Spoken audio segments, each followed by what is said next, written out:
세계 역사를 보면 역사의 획을 그을 만한 사건과 인물들이 존재합니다. 그 중에 한 사람이 나폴레옹이라고 하는 사람입니다. 그는 세계의 정복자로 많이 알려졌지만 그를 통해서 불안정하고 잠깐 있었던 군주제가 폐지되고 공화정이 시작되었습니다. 그는 아주 전쟁에 능한 사람이었습니다. 그러나 그에게도 실패와 어려움들이 참 많이 있었던 것을 알 수가 있습니다. 그가 유명한 말을 남겼는데 그 어려울 때마다 그 마음에 늘 간직하고 있었던 이야기입니다. 유럽 연합군과의 전투에서 패배한 나폴레옹이 병사들을 향해서 이렇게 말했다고 합니다. 나에게는 아직 비장의 무기가 남아있다. 그것은 희망이다.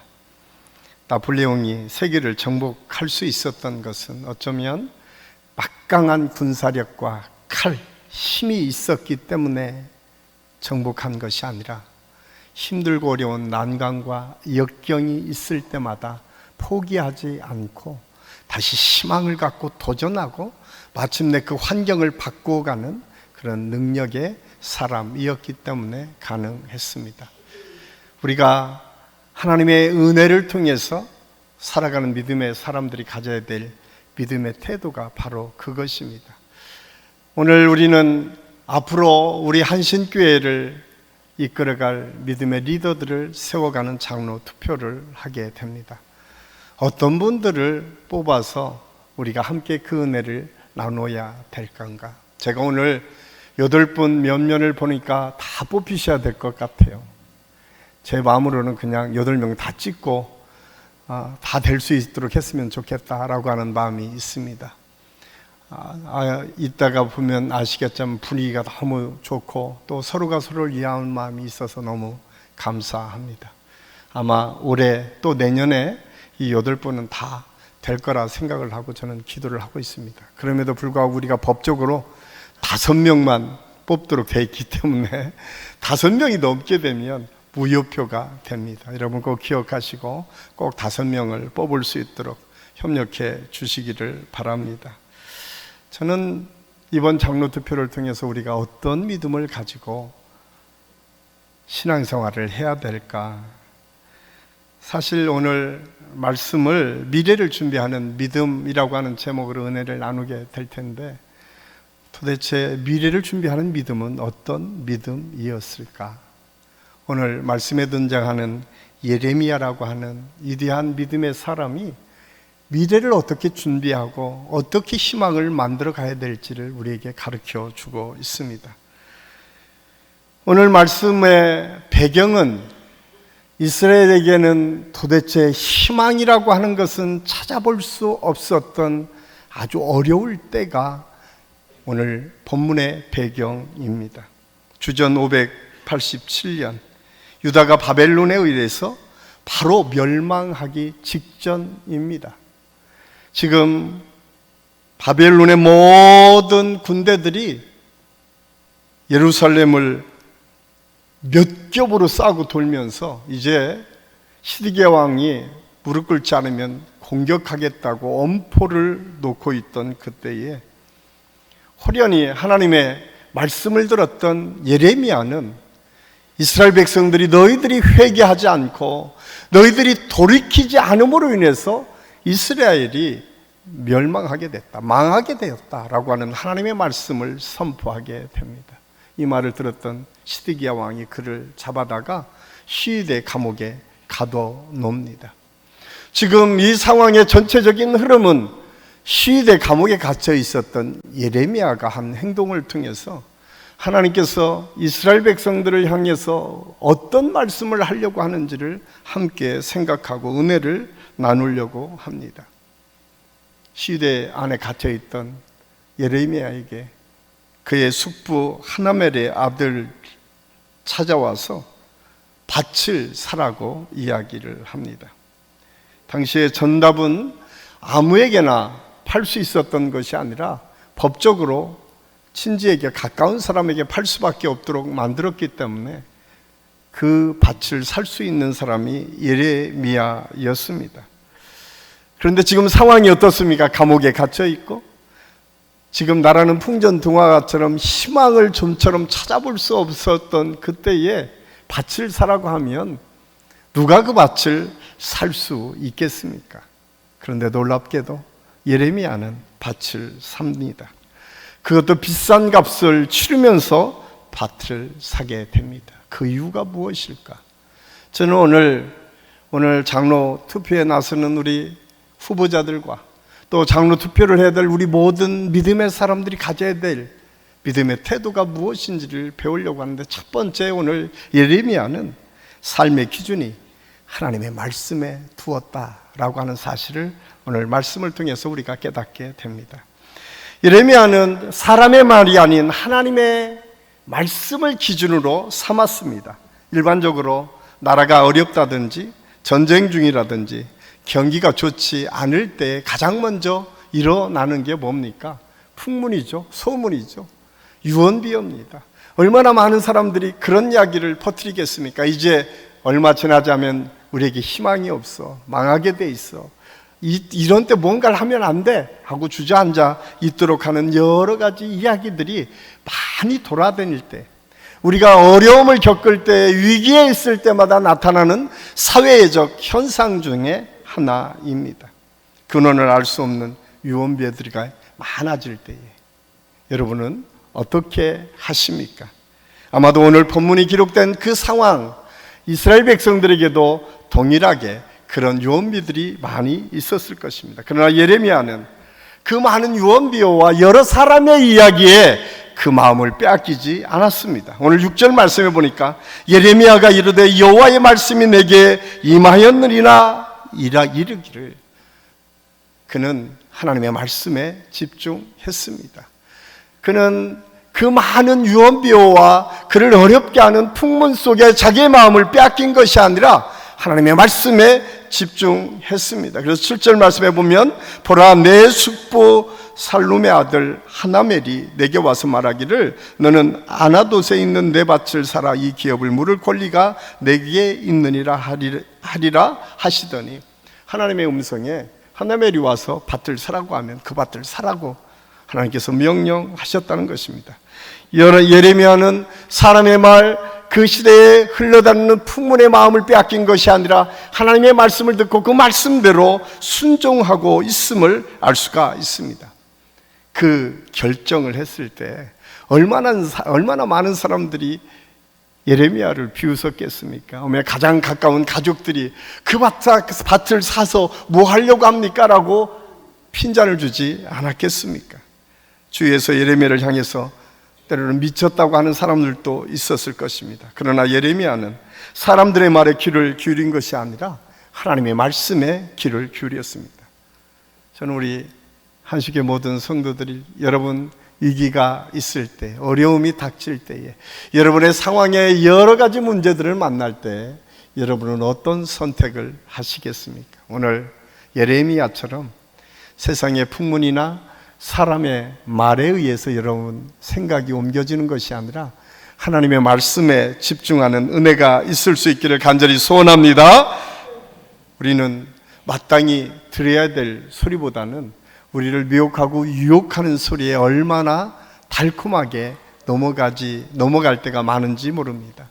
그래서 때로는 실수하기도 하고 그것 때문에 더 큰 어려움에 빠지기도 합니다. 그런데 에스겔 선지자는 에스겔 11장 20절에서 21절까지 말씀을 통해서 이렇게 우리에게 말씀해 주고 있습니다. 우리 같이 읽겠습니다. 내 율례를 따르며 내 규례를 지켜 행하게 하리니 그들은 내 백성이 되고 나는 그들의 하나님이 되리라. 그러나 미운 것과 가증한 것을 마음으로 따르는 자는 내가 그 행위대로 그 머리에 갚으리라. 나 주 여호와의 말이니라. 아멘. 하나님께서 에스겔 선지자를 통해서 주시는 메시지는 너희를 미운 것과 가증한 것에 유혹하고 미혹해서 너희를 따라가도록 하는 마음에 따라가지 마라. 혹시 너희가 그 말대로 따라가게 되면 하나님께서는 여지없이 심판하시게 없다라고 아주 무서운 경고의 메시지를 주십니다. 그러면서 내 윤례를 따르고 내가 너에게 정한 그 말씀대로 순종해야 될 것을 우리에게 말씀해 주고 있습니다. 사랑하는 성도 여러분, 여러분은 지금 여러 가지 어려운 상황들이 여러분 앞에 있지는 않습니까? 여기저기 큰일 났다, 앞이 캄캄하다, 못 살겠다, 참 어려운 이야기들이 여러분 앞에 들려집니까? 그때마다 우리가 먼저 생각해야 될 것은 하나님 앞으로 나아가 기도하며 하나님의 음성 듣는 데 집중해야 됩니다. 그것이 우리가 이 어려움을 능히 이겨나갈 수 있는 방법이고 힘이고 능력이다라고 하는 사실을 오늘 예레미야를 통해서 우리가 깨닫게 됩니다. 어려워지면 어려워질수록, 힘이 들면 힘이 들수록, 고난이 닥치면 닥칠수록 사람의 소리에 흔들리거나 주변의 상황 때문에 마음이 흔들리는 것이 아니라 오직 하나님의 말씀 앞에 나를 세우고 그 말씀에 집중하고 말씀으로 나아갈 때에 하나님께서 그 모든 고난과 역경을 이겨나가는 하나님의 축복으로 함께하여 주실 줄로 믿습니다. 그 믿음을 갖는 것이 중요하다. 두 번째로 예레미야는 희망을 샀습니다. 예레미야가 하나멜의 밭을 산 것은 자신의 이득을 기대했던 것이 아닙니다. 그는 유다 백성들에게 희망을 주기 위해서 그 밭을 샀습니다. 10절에서 13절까지 말씀해 보면 그 안에는 지금 계약을 하는데 감옥에 갇혀 있는 예레미야에게 하나멜이 찾아오게 됩니다. 그리고 두 사람이 계약을 맺는데 그 계약을 맺을 때에 그냥 두 사람만 계약을 맺는 것이 아니라 그 시위대 뜰 안에 있는 모든 유다 사람들이 다 모여서 그것을 보도록 계약을 맺고, 그리고 계약서도 써서 하나는 토굴 속에 감춰두지만 또 하나는 모든 사람에게 오픈해서 다 알도록 계약을 맺었다라고 하는 사실을 오늘 성경은 우리에게 말씀해 주고 있습니다. 그 이유가 무엇이었을까요? 왜 예레미야는 하나님의 은혜를 통해서 이제 밭을 사게 되었고 전혀 쓸모없는 밭 같지만 그 계약을 하면서 단순히 그냥 두 사람만 계약을 맺은 것이 아니라 모든 사람의 알게 했던 이유가 무엇일까요? 예레미야가 유다 백성들에게 가르쳐주고 싶었던 것은 이 절망적인 상황이 끝이 아니다라고 하는 사실을 지금 보여주고 있습니다. 나는 지금 믿음으로 밭을 산다는 거예요. 지금 나는 이 절망적인 상황이지만 이 절망에 굴복하고 포기하는 인생이 아니라 하나님께서 내게 주신 비전을 가지고 다시 밭을 타고 그 밭을 통해서 하나님의 역사를 이루기를 기대하고 소망했다라고 오늘 고백하고 있습니다. 예레미야 29장 11절에 이 말씀이 있었기 때문에 그게 가능했습니다. 우리 함께 읽겠습니다. 여호와의 말씀이니라. 너희를 향한 나의 생각을 내가 아나니 평안이요 재앙이 아니리라. 너에게 미래와 희망을 주는 것이니라. 하나님께서 이스라엘 백성들에게 주신 말씀입니다. 하나님께서 이미 예레미야에게 주신 말씀입니다. 하나님께서는 이렇게 말씀합니다. 내가 너에게 주는 것은 재앙이 아니다. 내가 너희가 망하고 실패하고 좌절하고 낙심하는 것이 하나님의 뜻이 아니라는 거예요. 지금은 비록 너희가 하나님의 말씀을 거역함으로 그런 일을 당한다 할지라도 돌이키고 회개하고 하나님의 뜻을 쫓아가면 하나님께서는 재앙이 아니라 너에게 평안을 주고 내가 너의 미래와 희망을 만들어가는 사람으로 너희를 이루어 가겠다, 바꿔 가겠다라고 하는 것이 하나님이 주신 말씀이었습니다. 예레미야에게는 이 말씀이 있었습니다. 그래서 그 상황 때문에 좌절하거나 낙심하거나 거기에 머무르지 않았습니다. 뿐만 아니라 그는 그 놀라운 희망의 노래를 혼자 하지 않았습니다. 그는 이스라엘 백성들과 함께 하기를 원했습니다. 이스라엘 백성들이 이것을 알기를 원했습니다. 이스라엘 백성들을 통해서 그런 하나님의 역사가 계속 이어지도록 나가기를 원했습니다. 그래서 그는 지금 이 모습이 그냥 단순히 보여지는 쇼가 아니라 정식 계약이었고 그 계약은 하나님의 뜻을 이루는 희망을 사는 모습으로 유대인들에게 보여졌다라고 하는 사실을 말씀하고 있습니다. 저는 여기서 아주 중요한 사실을 깨닫게 됩니다. 믿음의 리더, 하나님의 말씀을 따라 순종하는 믿음의 리더의 모습이 어떠해야 될까? 우리 장래, 우리 장로님들의 모습이 어떠해야 될까? 비록 우리 교회에 여러 가지 어려움들이 있을 수 있고 우리가 하나님의 뜻대로 살려고 하다 보면 여러 가지 문제를 만날 수 있습니다. 그때 우리가 어떤 믿음의 태도를 가져야 될까? 오늘 예레미야처럼 그 상황에 안주하거나 거기에 머무르거나 또 다른 사람들에게 부정적인 이야기를 통해서 같이 힘든 사건으로, 힘든 상황으로 살아가는 것이 아니야, 하나님께서 여전히 우리를 사랑하시고 희망을 주셨어 라고 희망을 노래하고, 나만이 아니라 또 다른 사람에게 희망의 영향력을 끼칠 수 있는 그런 믿음의 리더, 그런 믿음의 장로님들이 다 뽑힐 수 있기를 예수님의 이름으로 간절히 축원합니다. 그래서 부정적인 말은 언제나 부정적인 결과를 가져오게 돼 있습니다. 부정적인 말과 부정적인 행동은 아무리 열심과 열정을 가져도 부정적인 결과를 가져올 수밖에 없습니다. 저는 우리 믿음의 사람들에게 주어진 하나님의 명령이 무엇일까? 여전히 힘들고 어려운 상황이 믿는 사람이든 믿지 않는 사람이든 똑같이 다가올 수 있습니다. 우리가 하나님의 뜻대로 살려고 하면, 하나님의 말씀대로 살려고 하면 더 어렵고 힘든 일들을 만날 수 있습니다. 그런데 꼭 기억하십시오. 하나님께서 우리를 향한 뜻은 미래와 평안과 하나님의 희망이 우리 안에 있음을 보여주기 위함이심을 우리가 깨닫고, 우리 모든 성도들이 어떤 상황에서도 포기하지 않는 믿음으로 희망을 노래하는 성도들의 삶이 될 수 있기를 예수님의 이름으로 간절히 축원합니다. 마지막으로 예레미야는 하나님의 약속을 붙잡았습니다. 예레미야는 눈앞에 있는 것을 보기보다는 하나님의 약속을 붙잡았습니다. 만약 예레미야가 눈앞에 이익만 보았다면 그는 그 밭을 사지 않았을 것입니다. 감옥에서 죽을지도 모르고 이스라엘 백성들이 유다가 언제 망할지도 모르는데 그 밭을 산다는 게 무슨 의미가 있겠습니까? 그런데 예레미야는 아주 멀리 보았습니다. 믿음은 이렇게 멀리 보는 것입니다. 15절 말씀에 보니까 이렇게 말씀하고 있습니다. 만군의 여호와 이스라엘의 하나님께서 이같이 말씀하시니라. 사람이 이 땅에서 집과 밭과 포도원을 다시 사게 되리라 하셨다 하리라. 저는 이 말씀을 묵상하면서 그런 생각을 했습니다. 예레미야가 이 말씀을 들었을 때 어떤 생각을 했을까? 지금 자기는 옥에 갇혀 있고 지금 이스라엘은 망하게 되어 있는데 예레미야는 무슨 생각을 가지고 이 말씀을 받았을까? 예레미야 생각에 자기 때에 이 놀라운 역사가 이루어질까 생각했을까? 저는 단연코 예레미야는 자기 때에, 자기 시대에 이런 일이 있지 않을 것을 알았습니다.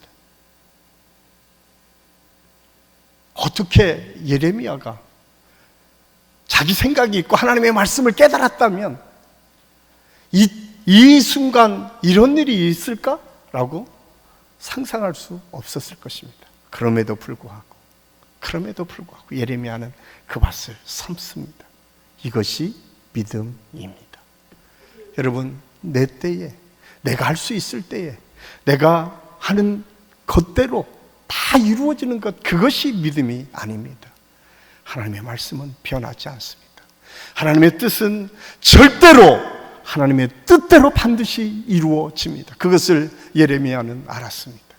자기 때가 아니더라도, 자기가 지금 현실 앞에, 자기 앞에 보여지지 않는다 하더라도 그는 반드시 하나님의 때에, 하나님의 시간이 되면 그것이 회복되고 그 밭을 다시 사는 하나님의 은혜와 축복이 있음을 알았습니다. 그리고 그 믿음을 붙잡은 거예요.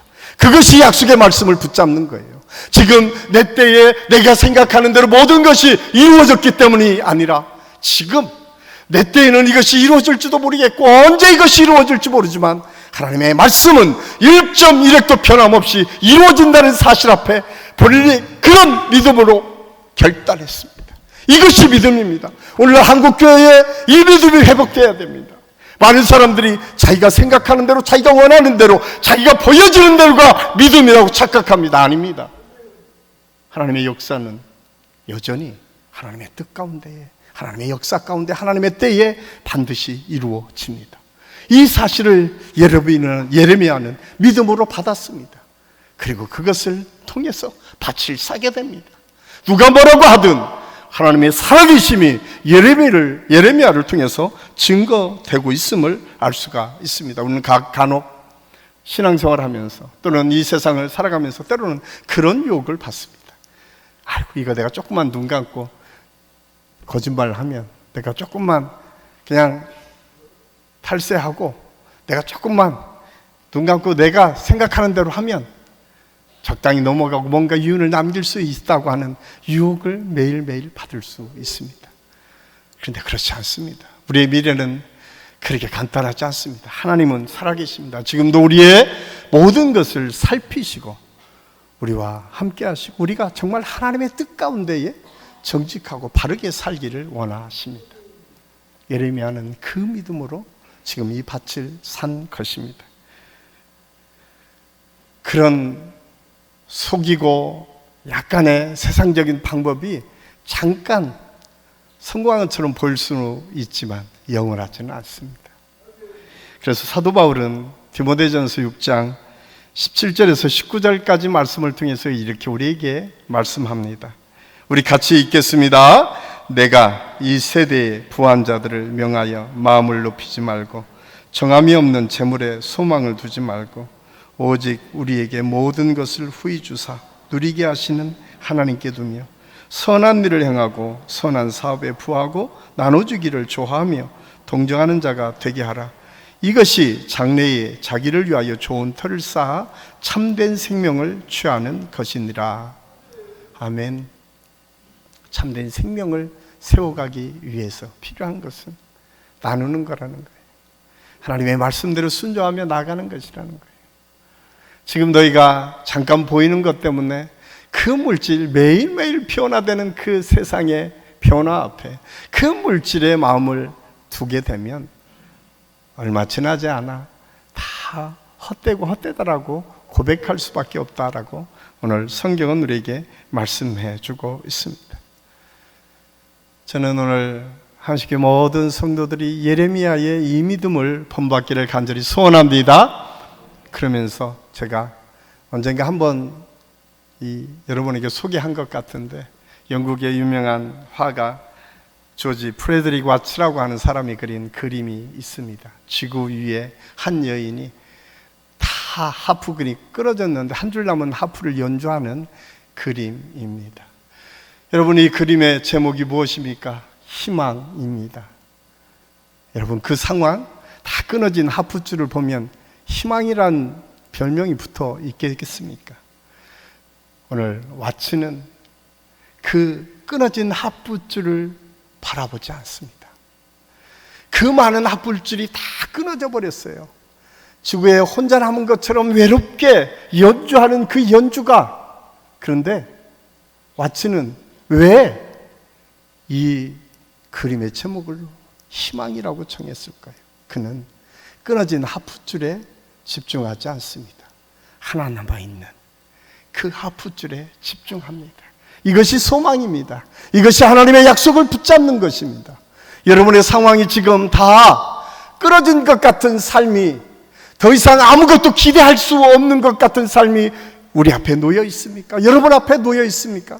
그래도 여전히 끊어지지 않는 줄 예수 그리스도, 끊어지지 않는 줄 하나님의 줄이 우리 앞에 있다면 외롭게 그 줄을 연주하는 이 여인처럼 희망을 노래할 수 있지 않겠습니까? 이것이 믿음을 붙잡는 믿음의 사람들의 모습입니다. 사랑하는 한신교회 성도 여러분, 우리가 장로님 투표를 하면서 우리가 다시 기대하고 소망해야 될 것은, 다 끊어져 버린 것 같지만 여전히 하나님께서는 줄을 남겨두셨고 그 남겨준 줄들을 통해서 연주하고 하나님의 역사를 이루어가기를 원하십니다. 저는 그런 믿음들이 우리 모두에게 다시 회복되어서 우리 한신교회가 이런 하나님의 역사를 이루고 하나님의 뜻을 이루어가는 하나님의 놀라운 축복과 은혜가 있을 수 있기를 예수님의 이름으로 간절히 축원합니다. 여러분, 끊어진 합붓줄에 마음을 두지 마십시오. 여러분, 끊어지고 힘들고 어려운 상황 속에 여러분의 마음을 뺏기지 마십시오. 하나님은 살아계십니다. 하나님은 오늘 또 여전히 예수 그리스도를 통해서 우리에게 끊어지지 않는 줄, 끊어질 수 없는 줄을 주셨고 그 줄을 통해서 여러분의 인생을 아름답게 연주해 가기를 원하십니다. 저는 우리 모든 성도들이 이 믿음 위에 다시 바로 서서 우리의 삶을 통해서 하나님께 영광을 돌리고 우리 한신교회가 마지막 때에 이런 하나님의 역사와 은혜를 누리고 나아가는 하나님의 축복과 은혜가 있을 수 있기를 예수님의 이름으로 간절히 축원합니다. 기도하겠습니다. 아버지 하나님, 은혜를 감사합니다. 오늘 말씀을 통해서 예레미야가 어떤 비전과 꿈을 가졌는지, 삶의 기준을 하나님의 말씀으로 삼았고 어떤 상황에서도 희망을 노래하고 희망을 전하는 사람이었고, 내가 보여지는 것이 전부가 아니라 하나님의 뜻과 섭리 가운데에 포기하지 않고 희망을, 그리고 아름다운 믿음의 삶을 연주해 갔던 예레미야처럼 우리 한식교회 모든 성도들의 삶이 이런 하나님의 축복과 은혜 속에 늘 승리하며 나아가게 도와주시옵소서. 특별히 우리 한식교회 모든 장로님들이 이번에 새롭게 뽑히는 장로 피택 후보자와 또한 장로님 피택자들이 이 믿음 위에 든든히 세워지고 든든히 하나님의 역사를 이루어갈 수 있도록 인도하여 주시옵소서. 함께해 주심을 감사하옵고 예수님의 이름으로 감사드리며 기도하옵나이다. 아멘.